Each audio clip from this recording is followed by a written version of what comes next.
సుమన్ టీవీలో మీ business promotions కోసం ఈ కింది నెంబర్ను సంప్రదించగలరు.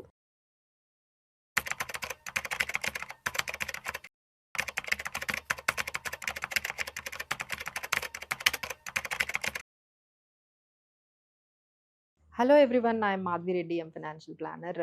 సో ఈ వీడియో అంతా కూడా గోల్డ్ అండ్ సిల్వర్ ప్రైజెస్ గురించి. సో ఎక్కడ చూసినా వీటి గురించే మాట్లాడుతున్నారండి. సో అందరూ కూడా నన్ను అదే అడుగుతున్నారు, మేడం ఇంకా గోల్డ్ అనేది 1,20,000 అయిపోయే ఛాన్సెస్ ఉన్నాయా, 1,00,000 అయిపోయే ఛాన్సెస్ ఉన్నాయా అనేది అడుగుతున్నారు. సో దట్ ఈజ్ మనం దాన్ని పుచ్చలేమండి. ఎందుకంటే దాదాపుగా గోల్డ్ హయ్యర్ అంటే పీక్ నుంచి దాదాపుగా 30% వరకు గోల్డ్ అనేది ఫాల్ అయ్యింది. సో ఇప్పుడు 1,80,000 ఉన్నది, ఇప్పుడు 1,41,000, మేబీ 1,40,000 ఈ రేంజ్లో ట్రేడ్ అవుతూ కనిపిస్తూ ఉంది. అలానే మనకి సిల్వర్ కూడా మనం పీక్స్ నుంచి చూసుకున్నట్లయితే 50% పైనే మనకి సిల్వర్ కూడా పడింది. సో నాట్ ఓన్లీ సిల్వర్ గోల్డే కాదండి, అన్ని మెటల్స్ కూడా బ్లడ్ బాత్ కనిపిస్తోంది. మీరు నిక్కల్ తీసుకోండి, ప్లాటినం, అల్యూమినియం, అలానే ప్లాటినం, కాపర్, ఇలాంటి మెటల్స్ అన్నీ కూడా చాలా వరకు పడిపోయాయండి. దానికి ఒక్కటే కారణం, అసలు ఎందుకు ఈ విధంగా పడిపోతున్నాయి మెటల్స్ అన్నీ, దానికి మెయిన్ రీజన్ ఏంటంటే డాలర్ స్ట్రెంథనింగ్ అవ్వడం. ఎప్పుడైతే డాలర్ అనేది చాలా అంటే 13 మంత్స్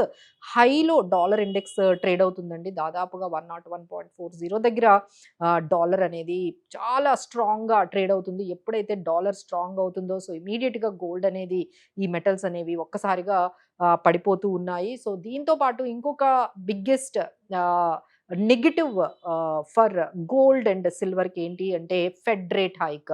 సో ఇప్పుడే మనకి న్యూస్ అనేది వచ్చింది. సో ఇన్ఫ్లేషన్ అనేది యూఎస్లో చాలా అంటే 3 మంత్స్ హైకి ఇన్ఫ్లేషన్ అనేది యూఎస్లో పెరిగిపోయింది.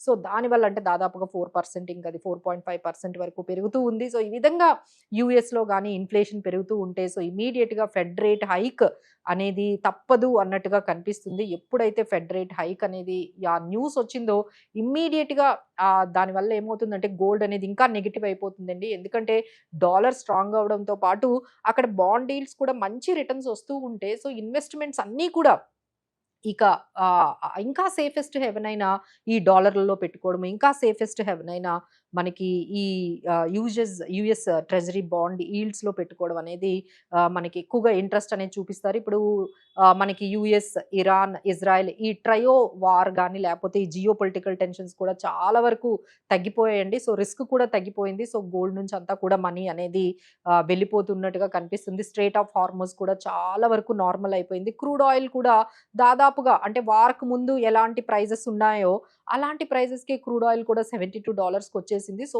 దాదాపుగా రిస్క్స్ అన్నీ కూడా తగ్గిపోగానే సో గోల్డ్ నుంచి అంతా మూవ్ అయిపోతున్నట్టుగా కనిపిస్తుంది. సో ఎక్కడ చూసినా ప్రాఫిట్ బుకింగ్, లేకపోతే మిగతా ఎక్కడైనా లాసెస్ వస్తే దాన్ని మార్జిన్ అవుట్ చేసుకోవడానికి ఈ గోల్డ్‌ని, సిల్వర్‌ని కూడా దాదాపుగా చాలా వరకు సెల్ చేస్తున్నారు.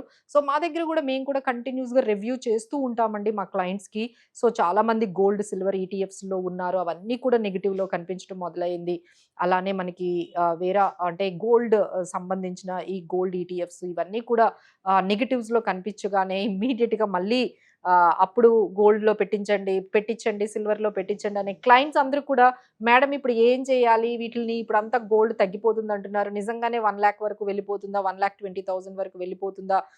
అంటే అసలు మేము ప్రైస్ అనేది ఏం చెప్పం గానండి. బట్ ఓవరాల్‌గా గోల్డ్ అండ్ సిల్వర్ అవుట్‌లుక్ అయితే కొంచెం, ఎస్పెషల్లీ గోల్డ్ అవుట్‌లుక్ అయితే కొంచెం నెగెటివ్‌గానే మనకి కనిపిస్తుంది. సో దేర్ ఈస్ లైక్ అంటే ఇమ్మీడియేట్‌గా అప్ మూవ్ అయితే ఏమీ కనిపించటం లేదు. సో దానికి కారణాలైతే మనం ఆల్రెడీ చెప్పాము. యూఎస్ స్ట్రాంగ్ అవ్వడము, బాండ్ యీల్డ్స్ పెరగడము, ఫెడ్ రేట్ హైక్ అనేదని ఇవన్నీ రీజన్స్ చెప్పినప్పుడు సో గోల్డ్ అనేది చాలా నెగెటివ్‌గానే ప్రస్తుతానికి ట్రెండ్ అయితే ఉంటుందండి. సో ఎవరైతే పీక్‌లో ఈ సిల్వర్ ఈటీఎఫ్స్, గోల్డ్ ఈటీఎఫ్స్ తీసుకున్నారో దాదాపుగా 40% తర్వాత 30% కూడా మీకు నెగెటివ్‌లో కనిపించే అవకాశాలున్నాయి. సో ఇప్పుడు ఏం చేయాలి?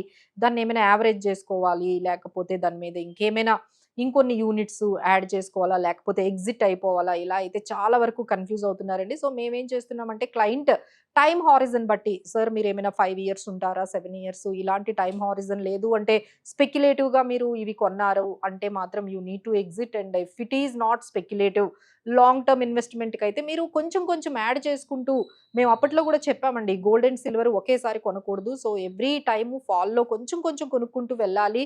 ఒకేసారి కొనకండి అని చెప్పాము. సో సో ఈ విధంగా ఎవరికైతే ఇలాంటి స్ట్రాటజీ ఉందో వాళ్ళు ఎవరు కూడా భయపడాల్సిన అవసరం లేదు. నెమ్మదిగా యాడ్ చేసుకుంటూ ఉండాలి. అండ్ ఎప్పుడు చెప్పేది ఏంటంటే పోర్ట్ఫోలియోలో 10% మాక్సిమం 15% మాత్రమే ఉండాలి గానీ అంతకన్నా ఎక్కువ ఉందంటే చాలా అది మనం అసెట్ అలొకేషన్‌కి మనము డిఫరెంట్‌గా వెళ్తున్నట్టే. సో ఒక్కసారి మీ పోర్ట్ఫోలియోలో అది ఎంత పర్సెంటేజ్ ఉందో చూడండి. ఆ పర్సెంటేజ్ కొంచెం తగ్గించుకోండి.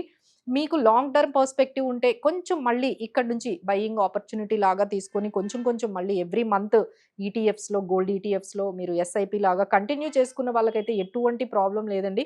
కానీ స్ట్రాటజీ లేకుండా గోల్డ్ అండ్ సిల్వర్‌లో వెళ్ళిపోయే వాళ్ళకి మాత్రం ఇది చాలా లైక్ మనము నెగెటివ్ న్యూస్ అనే చెప్పొచ్చు. ఫిజికల్‌గా ఎవరైతే కొనుక్కోబోతున్నారో మ్యారేజెస్ సీజన్‌లో వాళ్ళందరికీ కూడా this is very good news.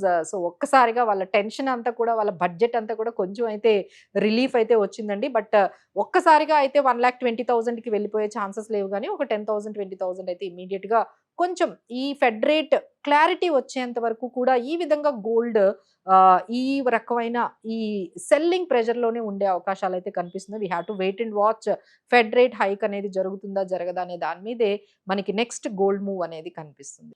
So, ఇప్పుడు ఎవరికైనా ఈ గోల్డ్ అండ్ సిల్వర్ లేకపోతే అసెట్ అలొకేషన్ ఫండ్స్ లేకపోతే ఈ గోల్డ్ ఫండ్స్, సిల్వర్ ఈటీఎఫ్స్ చాలా అక్యుములేట్ చేసేసుకున్న వాళ్ళుంటారు. అలానే ఫిజికల్ గోల్డ్ కూడా 2,00,000 అయిపోతుందని బై చేసుకునే వాళ్ళున్నారు. ఇలాంటివి ఎటువంటి సలహాలు మీకు ఇప్పుడు ఏం చెయ్యాలి? దీంట్లో నుంచి ఎగ్జిట్ అవ్వాలా? లేకపోతే వెయిట్ చేయాలి? లేదు అంటే ఇంకొంచెం యాడ్ చేయాలా? అనేది మీరైతే ఓన్‌గా డెసిషన్స్ అయితే తీసుకోకండి. We are there to help you. మీరు మమ్మల్ని కాంటాక్ట్ చేయండి. చేస్తే ఈ గోల్డ్ అండ్ సిల్వర్‌లో ఏ విధంగా మనము నెక్స్ట్ స్ట్రాటజీ అనేది డెవలప్ చేసుకోవాలి అనేది మనము డిస్కస్ చేసుకొని అప్పుడు డెసిషన్ తీసుకుంటే బావుంటుందండి. Don't go in the panic. బయట ఉన్న ఈ పానిక్ సెల్లింగ్ చూసి మీరు పానిక్‌లో ఎలాంటి రాంగ్ డెసిషన్స్ తీసుకోవద్దు. So, will wait and will take అంటే మీరెవరైనా సంప్రదించినట్లయితే మేమైతే మీకు కొంచెం సలహా అయితే ఇస్తాము. ఆ తర్వాత మీకేం చేయాలి అనుకుంటే ఆ డెసిషన్ అయితే ఖచ్చితంగా తీసుకోవచ్చు. బట్ పానిక్‌లో అయితే ఎలాంటి డెసిషన్స్ ఈ గోల్డ్ అండ్ సిల్వర్ మీద అయితే మీరు పానిక్ సెల్లింగ్ అయితే చేయకండి. Thank you so much for watching.